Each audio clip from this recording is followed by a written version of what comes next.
Priscilla Ng reports there has been a surge of violence in the mainly Muslim region coinciding with the Beijing Olympics. The security guards were stabbed by an unknown number of assailants who jumped from a vehicle at a checkpoint at Yamanya town in Shul County. The location is about 30 kilometers away from Kashgar, where 16 policemen were killed and 16 others injured in an attack earlier this month. And today's killings come just 2 days after 12 people died when homemade bombs were hurled at government buildings and a police station at the city of Kucha. Beijing blamed the early attacks on Muslim separatists seeking to disrupt the Olympic Games. But officials say there is no evidence so far to show that the latest violence was linked to the previous attacks. Amateur video taken by an eyewitness shows part of what happened in Kucha. Police officials could be seen chasing the attackers when a huge bang happened. Although 3 suspects are still on the run and many questions remain unanswered, authorities refused to comment further on the case today. But they did reveal that one of the female assailants whose leg was blown off is only 15 years old. She is now undergoing treatment at a local hospital and remains in stable condition. Another female attacker was killed at the scene. Xinjiang is home to about 8.3 million Turkic-speaking ethnic Uyghurs. Many of them have expressed anger at what they say has been decades of repressive Chinese rule. Priscilla Ng, TVB News. Security measures to safeguard the Olympic Games appear to have taken a toll on visitor numbers. And for more on that, we cross live to Mona Lam in Beijing. Mona, it seems that the Olympics have fallen short of expectations for the number of visitors who have attended. Hi Chris, I'm at a hotel in one of Beijing's scenic spots, Nanluo Guxiang, and as you can see, many of the rooms here are actually empty right now. We've talked with the management and they said this hotel is only about 70% full right now, and one of the reasons the occupancy rate is because for foreign travelers to get visas to come to China. One empty room after another. The hotel owner's dream of a full house have not come true. That's because mainland authorities are issuing tourist visas selectively to ensure safety during the Olympic Games. Security has also been stepped up at hotels such as this one in the tourist spots of Nanluo Guxiang. Robert Chin, the hotel's director of operations, says security guards will search rooms thoroughly after customers check out to make sure no dangerous goods are left behind. He said the measures could help to soothe travelers' nerves after recent deadly attacks in Xinjiang and Beijing.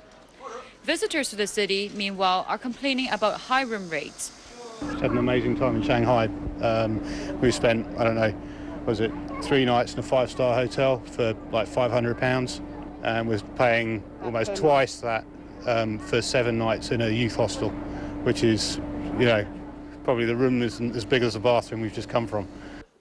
At another hotel in the Nanluo Guxiang area, room rates during the Olympic period were set months ago, and they are at least a double of the normal prices. This room, for example, currently costs some 5,000 yuan for a night, but the occupancy rate is only 70% now. Although this hotel is not full right now, the management said they will not cut the prices because that would be unfair to customers who have already booked their rooms before the Olympics. Officials today called the situation very normal. Wang Zhifa, Deputy Director of the National Tourist Administration, said ordinary travelers usually avoid the Olympic season, according to figures from previous summer games. He said only athletes, Olympic staff and sports fans tend to travel to host cities during the period.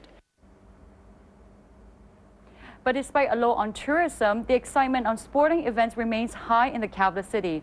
My co-worker Jimmy So is at the Beijing Bureau and he has the latest on today's competitions. Jimmy? Well, China finally returned to form in gymnastics. It won the men's team gold that's been craving for 4 years. The Chinese didn't just show up, they returned in dominating fashion.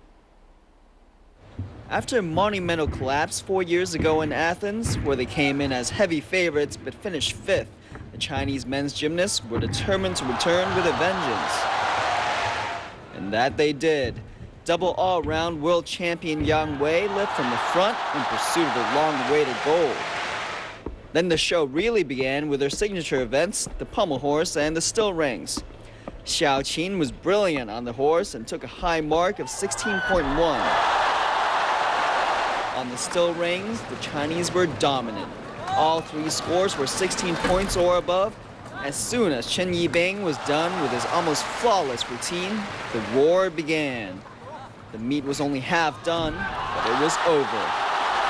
Li Xiaoping's impossible vault, a round off and half twist onto the table, 2.5 twists and 1 full flip in the air, it's hard enough just to say it, was just icing on the cake. His score, a sky-high 16.775. China's score of 286.125 was more than 7 points ahead of the Japanese, defending Olympic champions.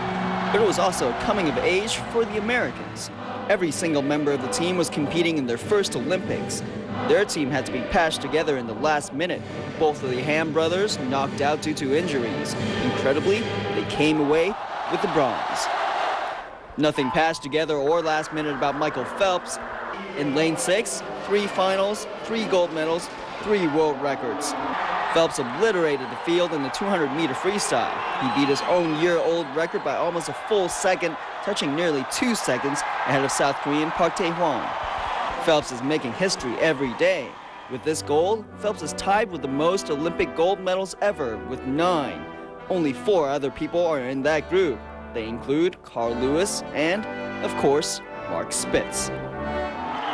The American swimming team members not named Phelps finally showed up today. Aaron Pearsall won the men's 100 backstroke, defending his title in world record time. And Natalie Coughlin won the women's 100 back, becoming the first woman to ever defend her title in the event. Also at the water cube, the Chinese continued their perfection in diving. 3 finals, 3 golds.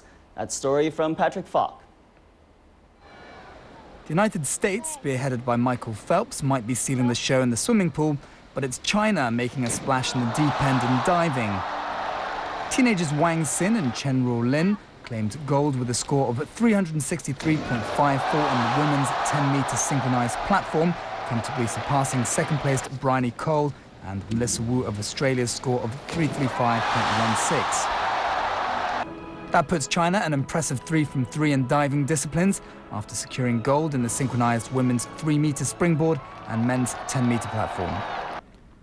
Over to tennis, and Zheng Ji delighted the crowd on court 1, coming from behind to beat Spain's Nuria Laugostera in 3 sets.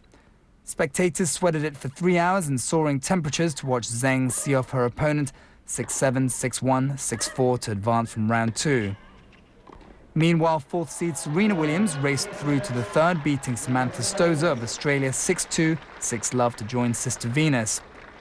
Basketball, and China blew a 15-point lead over world champion Spain to finish the 4th quarter tied at 72 apiece. The Spanish in red pulled back after the 3rd to keep spectators on the edge of their seats. It was disappointment for Yao Ming and co. in the end as Spain ran away eventual winners 85-75. In another team sport, China take on South Africa this evening in women's field hockey in their hunt for gold. This morning, Great Britain pulled back in the second half to end 2-2 against Argentina, while the Hockey Roos served up Spain their second loss. Final score 6-1. Patrick Falk, TVB News. There'll be a ton of events tomorrow. More Michael Phelps, women's gymnastics, and diving. That's it from me here in Beijing. I hear there's going to be some medals handed out in Hong Kong tonight as well. Chris? That's right, Jimmy. The final part of the team eventing competition began at Sha-Tin at 7:15 this evening. Show jumping is the 3rd and last stage of the competition after dressage and cross country. Horses taking part went through their final check by veterinarians this afternoon. Going into tonight's contest, Germany was leading from Australia and Britain. The medal ceremony for the evening competition is expected at 10:45 p.m. In other news, Russian President Dmitry Medvedev has ordered an end to Moscow's military campaign in Georgia. There are hopes tonight that the announcement would result in a ceasefire in the volatile region following days of heavy fighting. Jeremy Austin reports. Gori turned into a battlefield. Georgia said the city was bombed by Russian forces earlier today. The Georgians also claimed that the capital, Tbilisi, was being threatened. Amid growing fears of a full-scale war spiraling out of control, Russian President Dmitry Medvedev ordered an end to military action in Georgia. Following days of fighting, Medvedev said his forces have achieved their objectives in punishing Georgia and restoring security for civilians and Russian peacekeepers in the breakaway region of South Ossetia. The announcement came just ahead of the arrival of French President Nicolas Sarkozy in Moscow in his bid to mediate an end to the crisis. On the table, a ceasefire plan proposed by the European Union and the Organization for Security and Cooperation in Europe. Moscow had insisted the only way out of the crisis was for Georgian troops to leave South Ossetia. The Russians also rejected claims they were actively trying to topple Georgian President Mikhail Saakashvili. But they would not be sorry to see him go. We believe that Saakashvili can no longer be our partner and that it would be best if he steps down. Restore their households after they've been... The Georgian leader, for his part, was also talking tough. This nation is not going to surrender.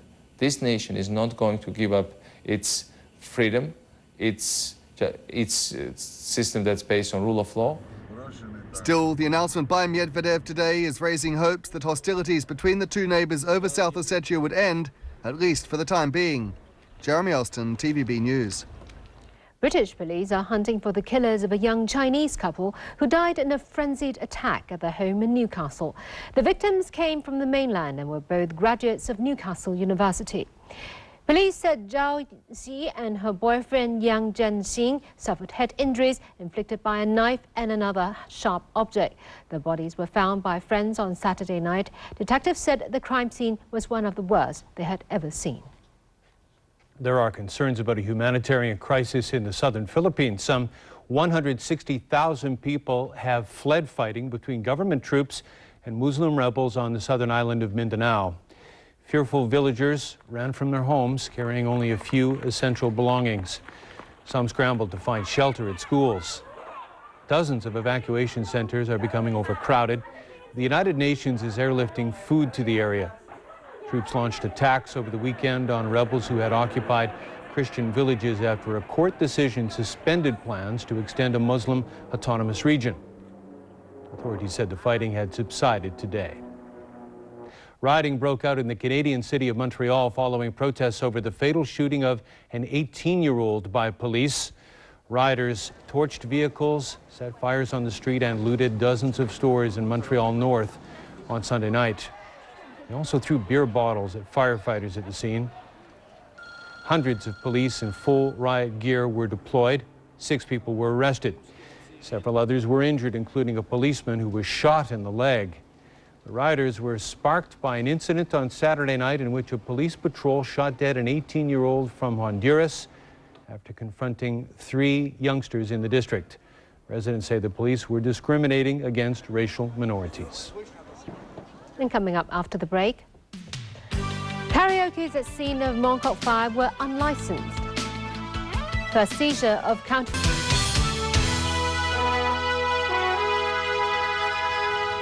Welcome back. Investigations are continuing into the fire that killed 4 people in Cornwall Court on Nathan Road. Some residents were today allowed back into their homes for the first time since Sunday's blaze, and it has emerged that some of the karaoke nightclubs in the building were operating without a license. Pascale Malamides has more.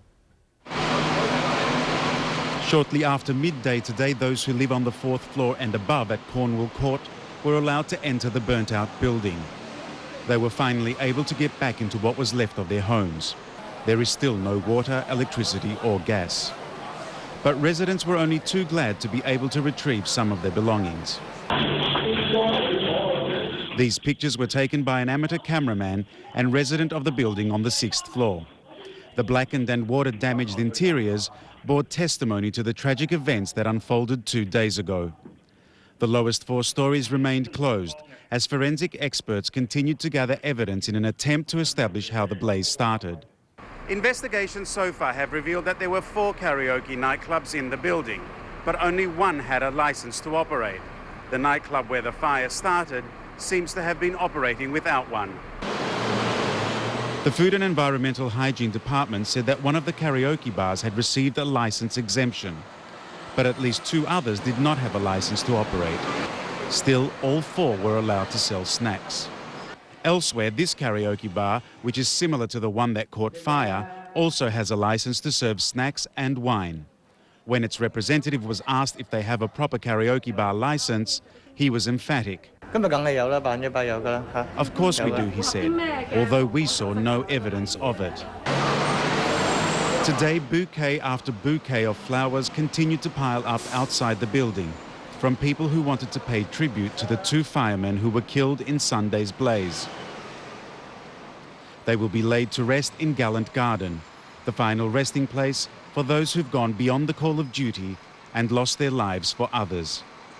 Pascali Malamides, TVB News. A driver involved in a fatal crash in Changsha on Sunday had been caught speeding a number of times in the past. That emerged when he appeared in court today, charged with dangerous driving causing death. The 43-year-old defendant, Ao Chi Ming, was escorted to Kowloon City Magistracy by police this morning. The court heard that since Ao obtained his driver's license in 1989, he had been caught speeding 6 times and for dangerous driving twice. On Sunday morning, Ao was driving along Xinjiang Road and lost control of his vehicle on the approach to Butterfly Valley Road. His car slammed into a road divider and smashed a road sign before crashing into an oncoming taxi. The taxi driver and a passenger were killed. The speed limit along the section of the road where the accident happened was 70 kilometers per hour, but initial investigation showed that Ao was driving at more than 100 kilometers per hour. No plea was taken today, and Ao has been released on $20,000 bail pending road test results and autopsy of the 2 victims. The case has been adjourned till the 16th of December. Customs officers have seized a batch of counterfeit digital high-definition TV receivers. 54 of them were confiscated during a raid in Shamshui-Po. Police believe vendors were selling the goods in a bid to cash in during the Olympics. Nicole Sang has more. Appleville Street in Shamshui-Po is a popular spot with bargain hunters looking for a good deal on electrical goods. It was from one of these shops and 2 other stores that customs officers seized 54 counterfeit digital high-definition TV receivers worth $70,000. The probe was conducted after a trademark owner complained about the sale of suspected counterfeit goods. Investigators believe the offenders were trying to take advantage of the strong demand for TV receivers during the Olympics. The fakes were being sold for $400 less than the genuine products, which cost around $1,600. Divisional Commander Louis Zhi-Chuk advised people to buy receivers from reputable stores and check that the products are the real thing. A genuine receiver should have a license label, product code number and a warranty card. Apart from providing better picture quality, they will have more vents so they don't overheat or pose other dangers. 3 men and a woman have been arrested over the sale of the counterfeit TV receivers. Nicole Sang, TVB News. 2 of the 4 pandas at Ocean Park celebrated their birthdays today. Ying Ying and Lala turned 3 years old and were presented with a special birthday cake, plus gifts and a 30-meter-tall card. On the card were the handprints of more than 5,000 people who made donations to help pandas in Sichuan province following the earthquake there in May. Ocean Park is hoping that today's events will draw public attention to the plight of the pandas in Sichuan and their need for help to rebuild a major conservation center for the animals there. And so what else do we have in sport today? We have some football news, Jenny, from the U.S. Rud Hullett has resigned as head coach of the Los Angeles Galaxy for personal reasons. Hullett took over the MLS team in November, and with David Beckham in the fold, a lot was expected of the Galaxy this season. However, after a promising start to the year, the side is currently in the midst of a 7-game winless streak and stands 4th in the Western Conference. The club also fired President and General Manager Alexei Lalas, who was instrumental